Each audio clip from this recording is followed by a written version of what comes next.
guys, this is Rojas Architect. I'm Architect John. So for today, ang topic natin is paano pag naka-acquire ka na ng condo at gusto mo na siya ipa-renovate, ano yung unang-unang mong gagawin? How to hire an architect? Mag-hire ka ba ng interior designer? Or magpapa-refer ka ba sa agent mo?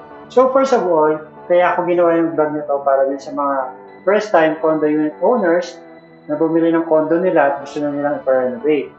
So, ang first step is maghanap ka muna ng designer ng condo mo. For example, na-turn over na yung condo mo, okay na lahat, nabigay na yung titulo sa'yo. So, ang next step mo doon is maghanap ka ng designer. So, hindi kasi pwede na titingin ka lang sa Google, titingin ka lang sa Pinterest. Then, after that, ipapakita mo sa karpentero or sa mason or sa contractor at yun na yung gagayahin nila. It's not like that. So, the first thing to do is maghanap ka muna ng designer. Una-una, kailangan mo muna ng mga plano, architectural plans, electrical plans, then yung scope of works, kung ano yung mga gagawin mo sa condo. Kasi, first of all, hindi ka pwede magpagawa ng renovation ng unit mo kapag hindi ka pa nagpapasa ng mga certain permits, certain plano. He or she will present an initial service proposal lang. So, proposal pa lang to, nandito yung naka-include yung services niya, ano yung mga ilalagay niya, yung mga plano ba, ano yung mga plano, ano yung mga ilalagay niya, like presentation or 3D, kasama ba din yung costing, kasama ba din yung electrical plans. So, kapag natapos ka na dun sa service agreement niya at nagkaroon kayo ng negotiation at naging okay kayo, ang next step niya dun is yung pupunta siya ng site at susukatan niya yung mismong condo unit mo para mas precise yung paggawa niya ng design. Lalo sa modular cabinets, sa ceiling works, electrical works, angkop ba siya dun sa condo unit na gusto mo? Kasi meron dyan studio unit, pero gusto gawing one bedroom unit. Pwede naman yun. Sa certain level. So, kailangan niya muna mag-site visit. For me, I present service agreement prior site visit.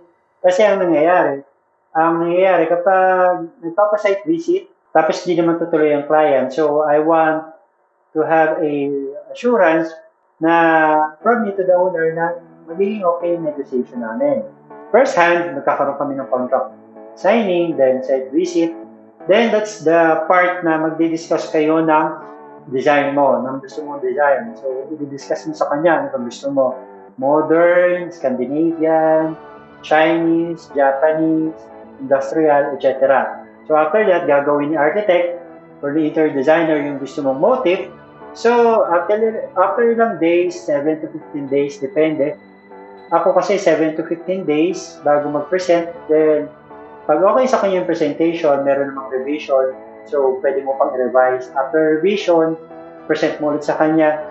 Then, pagka-present mo, pag nag-okay kayo dun sa plano, dun sa design mo, tsaka nyo ngayon ipapasa dun sa property management.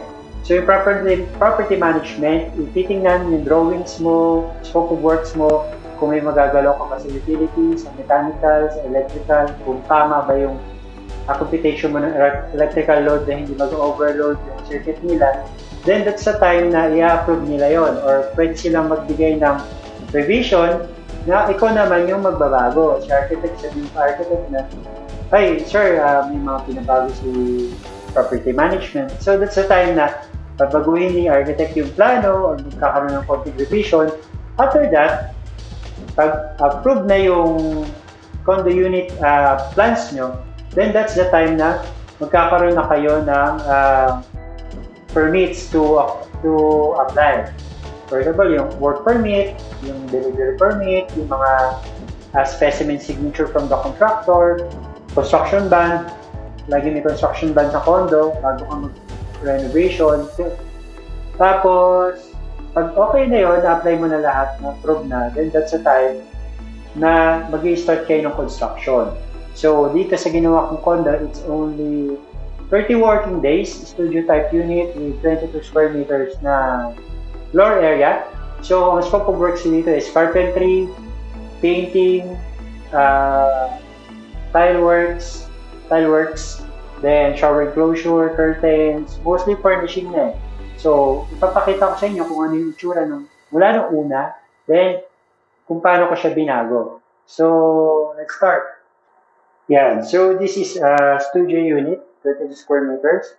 Scope of works natin is yung dining, furniture, the closet, with mirror. Yan. Ang gusto ng owner is may accent na red. So, this one is an acrylic board. Kaya makintab siya. So, ang malaking work dito is yung modular cabinet na kitchen na may granite countertop. Continuous handle din, seamless handles na with microwave. So, first of all, wala pa ito nung una. So, yun yung turnover sink lang, yung isang sink lang ng developer. Then, ang another scope of works natin is yung appliances. This is a fully furnished condo unit that was 3 years ago. So, ngayon, okay pa rin naman siya. No, we also provided the ceiling fan, the electrical works of the ceiling. Basic lang, dalawang pin lights lang, dalawa doon. Tapos, this one is ceiling fan with bulb sa loob. So, ito yung pull-out bed niya para maka-accommodate ka ng isa pang tao. And this is the blackout curtain. So, yan. Nandiyan dito. So, ang view mo pagpasok. So, right now, wala pa yung media cabinet, no? Kasi wala pa rin naman actually titira dito.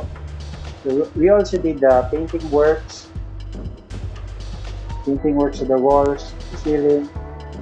So, yan. The drop lights. So, most likely, we also have the dimmer switch. Yan, the dimmer. We also did the toilet and bath. Yan. Noong una wala yan. So, simpleng lavatory lang. Naglagay tayo ng lavatory cabinet. Then, ito yung granite or porcelain wall tiles na may shelves. Then, medicine cabinet. Then, nag-add naman tayo ng additional shower enclosure with water heater. Then, that's all. So, kung nagtatanong kayo kung magkano yung nagastos natin dito, so, isa-isahin natin. So, itong dining set will cost you 10 to 15,000. Itong kitchen set, which is a 2 meter na assembly, 2 meters assembly, it would cost you 120,000 and up. Ito namang closet, with mirror sa gilid, tapos may mga shelvings pa yan, would cost you 60,000. So, ang haba nito is slightly 2 meters din. Itong ref, basic ref na 8 cubic foot is 20 to 23,000. Yung aircon, 25,000. 1 horsepower aircon, the draperies.